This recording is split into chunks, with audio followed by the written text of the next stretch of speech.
नमस्कार दोस्तों, मैं पुखराज शर्मा आपका स्वागत करता हूं और चलते हैं दोस्तों बैंकिंग एंड फाइनेंस के आज की क्लास में। और आज का जो हमारा टॉपिक है दोस्तों वो है रिजर्व बैंक ऑफ इंडिया की जो वर्तमान पॉलिसी रेट है, यानी 17 अप्रैल 2020 में आज रिजर्व बैंक ऑफ इंडिया की जो मौद्रिक नीति है, जिसको हम इंटरेस्ट रेट पॉलिसी या ब्याज दर नीति के नाम से भी जानते हैं, जो इन्फ्लेशन को कंट्रोल करने के लिए, यानी मैं कह सकता हूं जो बिजनेस साइकिल है जिसको हम इन्फ्लेशन और डिफ्लेशन कहते हैं, जो कि बिल्कुल स्नैक रूप में चलती रहती है, यानी अप डाउन। तो पूरी इंडियन इकोनॉमी को कंट्रोल करने के लिए, मनी सप्लाई को कंट्रोल करने के लिए जो मॉनेटरी पॉलिसी काम में ली जाती है, उसकी करंट पॉलिसी रेट क्या है आज 17 अप्रैल 2020 के दिन। तो चलते हैं दोस्तों, इसमें कुछ ब्याज दर देखते हैं और कुछ इसके रेशो देखते हैं। तो सबसे पहले पॉलिसी रेट देखते हैं दोस्तों। पॉलिसी रेट में ये 4 प्रकार की जो दरें दे रखी है उनको देखते हैं दोस्तों, जिसमें आती है repo rate, reverse repo rate, marginal standing facility rate और bank rate.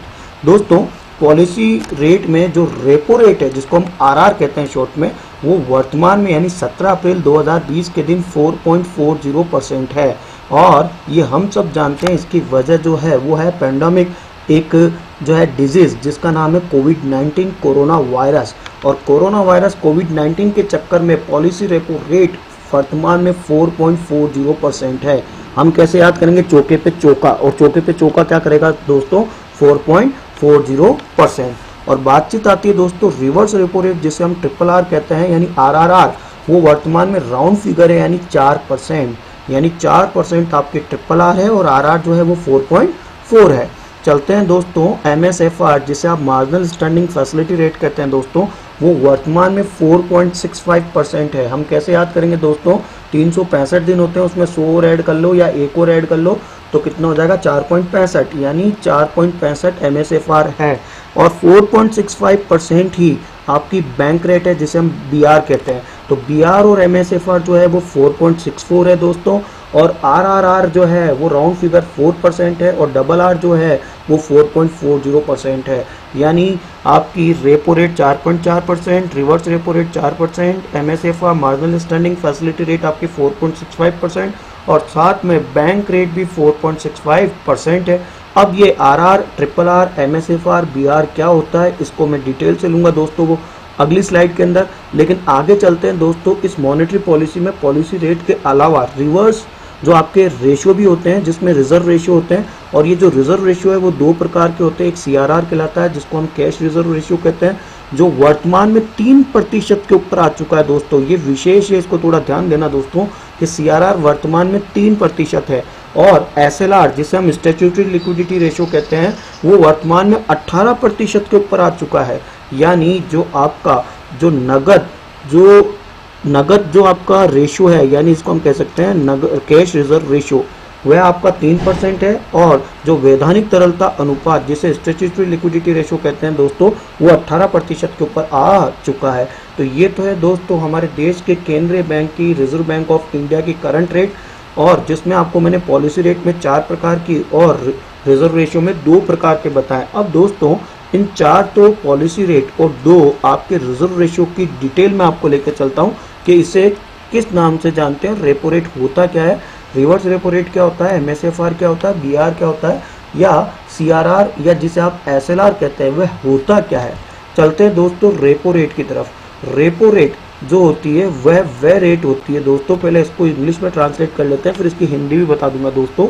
Repo rate is the rate at which RBI land to its client generally against the government security. यानी मैं कह सकता हूं कि आरबीआई के द्वारा जो इनके ग्राहक, जो इसके क्लाइंट्स होते हैं, उनको सिक्योरिटी के रूप में जो पैसा दिया जाता है उस पर रेपो रेट कहते हैं दोस्तों।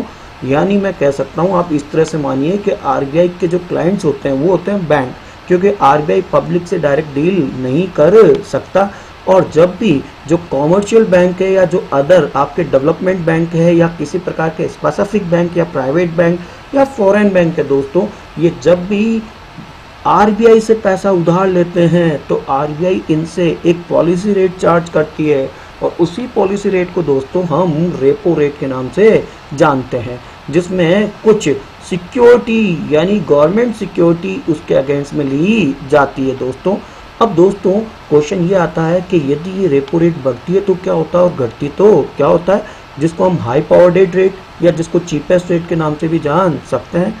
कहा जाता है दोस्तों, reduction in repo rate help the commercial bank to get the money at a cheaper, जिसको हम चीपेस्ट पॉलिसी कहते हैं, and increase in repo rate discourage the commercial bank to get money as the rate increase and become expensive. We know very well, यदि इन commercial बैंकों को देश के सबसे बड़े बैंक यानी केंद्रीय बैंक से जब उधार मिलेगा और उसकी उधार की जो रेट है वह कम होगी, तो ये ज़्यादा से ज़्यादा उधार आरबीआई से लेंगे और इससे आपका मनी का जो सर्कुलेशन है वो ज़्यादा होगा दोस्तों, यानी मनी का जो हम कह सकते हैं डिसेंट्रलाइजेशन काफ़ी होगा। और परंतु यदि ये रेट बढ़ गए तो पता चला कि ये कॉमर्शियल बैंकों के लिए लोन लेना काफ़ी महंगा हो जाएगा और वह इससे कतराएंगे, जिससे मनी का सर्कुलेशन कम हो जाएगा और मनी जो डिसेंट्रलाइज थी वो सेंट्रलाइज हो जाएगी। तो इस तरह से रेपो रेट में, जिसको हम कह सकते हैं चीपर पॉलिसी या हाई पावर रेट पॉलिसी करके, बैंक जो है वो मनी सप्लाई को कंट्रोल करता है। तो रेपो रेट वह रेट होती है जिससे कॉमर्शियल बैंक जो कि आरबीआई के क्लाइंट्स होते हैं वह आरबीआई से उधार लेते हैं, तब रेपो रेट एप्लीकेबल की जाती है। चलते हैं दोस्तों इसका रिवर्स, जिसको बोलते हैं reverse repo rate. Reverse repo rate जो होती है वो किसी देश का केंद्रीय बैंक, जैसे कि हमारे देश में आरबीआई है यानी रिजर्व बैंक ऑफ इंडिया, वह जब उधार लेता अपने कॉमर्शियल बैंक से तो या अपने देश से, तो उसको ऊपर जो चार्ज देता है उसको रिवर्स रेपो रेट कहते हैं। मैं कह सकता हूं दोस्तों इस तरह से भी कि जो आरबीआई के क्लाइंट होते हैं जो डिपॉजिट कराते हैं अपना पैसा आरबीआई के पास यानी कॉमर्शियल बैंक, और आरबीआई जब उनसे उधार लेता है तो रिवर्स रेपो रेट एप्लीकेबल लगती है, जो वर्तमान में 4% है और रेपो रेट वर्तमान में 4.4% है। मैं कह सकता हूं दोस्तों ये मॉनेटरी पॉलिसी के पार्ट होते हैं, दोनों के दोनों, जो मनी सप्लाई को कंट्रोल करके बिजनेस साइकिल और देश की अर्थव्यवस्था को कंट्रोल करने में योगदान देते हैं, रेपो रेट या रिवर्स रेपो रेट। चलते हैं दोस्तों आगे एमएसएफआर, जिसको हम मार्जिनल स्टैंडिंग फैसिलिटी रेट के नाम से जानते हैं दोस्तों। अब ये मार्जिनल स्टैंडिंग फैसिलिटी रेट क्या होती है दोस्तों, उसको देखते हैं, जो वर्तमान में 4.65% के ऊपर है। दोस्तों एमएसएफआर is a rate at which RBI lend fund overnight to schedules bank against government security। यानी मैं कह सकता हूं कि MSFR जो होती है वो वह रेट होती है जिसमें RBI लैंड फंड करती है एक नाइट के लिए यानी ओवरनाइट के लिए। किससे लेती है दोस्तों? शेड्यूल्स बैंक से, अगेंस्ट द गवर्नमेंट सिक्योरिटी। या RBI has introduced this borrowing scheme to regulate the short term assets liability that is the mismatch in a more effective manner। तब कौन सी रेट एप्लीकेबल होती है दोस्तों? MSFR, जो वर्तमान में कितनी है 4.65%, और बिल्कुल 4.65% के ऊपर है आपकी बैंक रेट।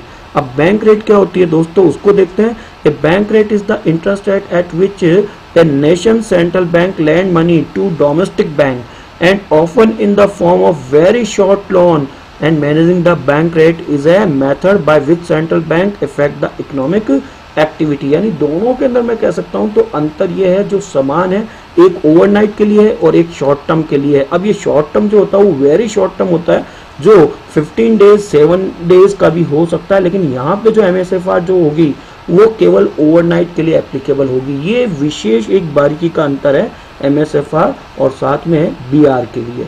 तो लेकिन दोनों की रेट सेम है दोस्तों, 4.65%, 4.65%। तो इस तरह से आपकी ये 4 प्रकार की पॉलिसी जो रेट है वो क्लियर होती है और वो आपको समझ में भी आती है, जिसको हम RR, RRR, MSFR और BR के नाम से चलते दोस्तों 2 रेशियो की तरफ, जिसमें सबसे पहले रेशियो आता है cash reserve ratio. Cash reserve ratio किसे कहते हैं दोस्तों? It is a certain minimum amount of deposited that the commercial bank have to hold as a reserve with the central bank। very important, commercial bank have to hold as reserve with the central bank, that is RBI। the aim is to ensure that bank do not run out of cash to meet the payment demand of their deposited। यानी मैं कह सकता हूं जो आपका रोकड़ जो कोष अनुपात है वह उस प्रकार का अनुपात है जिसमें एक न्यूनतम अमाउंट, जिसमें केवल कैश आएगा दोस्तों और कुछ भी नहीं आएगा, वो कॉमर्शियल बैंकों का किसके पास जमा होता है? देश के केंद्रीय बैंक यानी RBI के पास। जिसपे वह किसी प्रकार का ब्याज नहीं देता, और वो टोटल रोकड़ का वर्तमान में कितना प्रतिशत रख रहा है दोस्तों, 3%। कितना रख रहा है, 3%। और इसके द्वारा जिसका जो मेन उद्देश्य होता है दोस्तों, वो ये इंश्योर करना होता है कि bank do not run out of cash to meet the payment demand of their depositor. यानी जो डिपोजिटर ने अपना पैसा जमा करा रखा है, उसके पास में किसी प्रकार की कैश की जो है वो कमी नहीं होनी चाहिए। तो ये 3% जो आरबीआई के पास में इन कॉमर्शियल बैंकों का जमा है, वो कभी भी अपने डिपोजिटर डिमांड डिपॉजिट के लिए यूज कर सकते हैं। इसलिए मैं कह सकता हूँ उसको एक टोकन मनी भी कह सकता हूँ, जो आरबीआई इन कॉमर्शियल बैंकों के अपने पास में सुरक्षित रखती है। चलते हैं दोस्तों एसएलआर की तरफ, यानी स्टैट्यूटरी लिक्विडिटी रेशियो, जिसे वैधानिक तरलता अनुपात कहते हैं, जो वर्तमान में 18% के ऊपर है दोस्तों। कहा जाता है it is refer to the proportions of deposit the commercial bank is required to maintain with them in the form of liquid assets, very important, in addition to the cash reserve ratio, such as when the central bank decided to curb the bank credit so as to control the inflation will raises the SLR।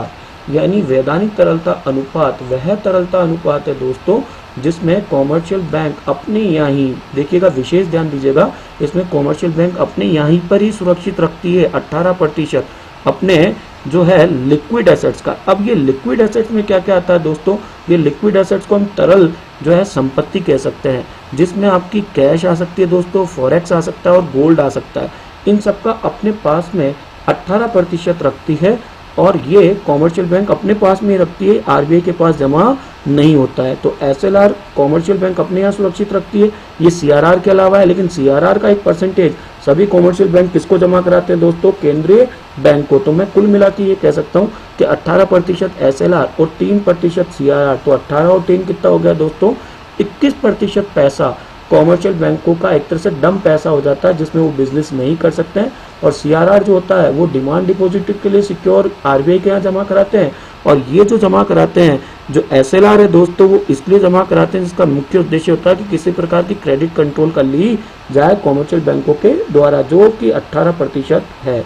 तो इस तरह से आपको ये policy rate और साथ में आपके रेशियो समझ में आए होंगे, और ये सब मॉनेटरी पॉलिसी का पार्ट है। और हमारे देश में मॉनेटरी पॉलिसी जो रिलीज करता है वो करता है देश का केंद्रीय बैंक, जिसको आप आरबीआई या सेंट्रल बैंक ऑफ इंडिया के नाम से जान सकते हैं, जो कि इन्फ्लेशन या बिजनेस साइकिल को, या हम कह सकते हैं मनी सप्लाई या क्रेडिट सप्लाई को कंट्रोल करने के लिए काम में आती है, जो हर 2-2 महीने के अंदर आरबीआई रिलीज करता रहता है। और वर्तमान में जो कि पेंडेमिक डिजीज, जिसको हम कोविड-19 या जिसको हम कोरोना वायरस कह सकते हैं, उसके चक्कर में ये सब की सब रेटें कम की गई है, जो कि आरआर, फिर वापस रिपीट करना चाहता हूँ, 4.4%, आरआरआर एग्जैक्ट 4%, इसके अलावा एमएसएफआर और बीआर 4.65%, और सीआरआर आपका 3% और एसएलआर आपका 18% है दोस्तों वर्तमान में, यानी 17 अप्रैल 2020 के दिन। दोस्तों ये क्लास आपको काफ़ी अच्छी लगी होगी। अगली बार फिर एक बैंकिंग एंड फाइनेंस की क्लास लेके आएंगे, जिसमें मैं आपको एनईएफटी, आरटीजीएस, जिसे हम नेशनल इलेक्ट्रॉनिक फंड ट्रांसफर या रियल टाइम ग्रॉस सेटलमेंट कहते हैं, इनमें क्या अंतर होता है, और इसी के साथ मैं आपको यहाँ पे आईएमपीएस के बारे में भी बताऊंगा। जब तक के लिए पुखराज शर्मा को इजाज़त दीजिए दोस्तों। जय हिंद, जय भारत।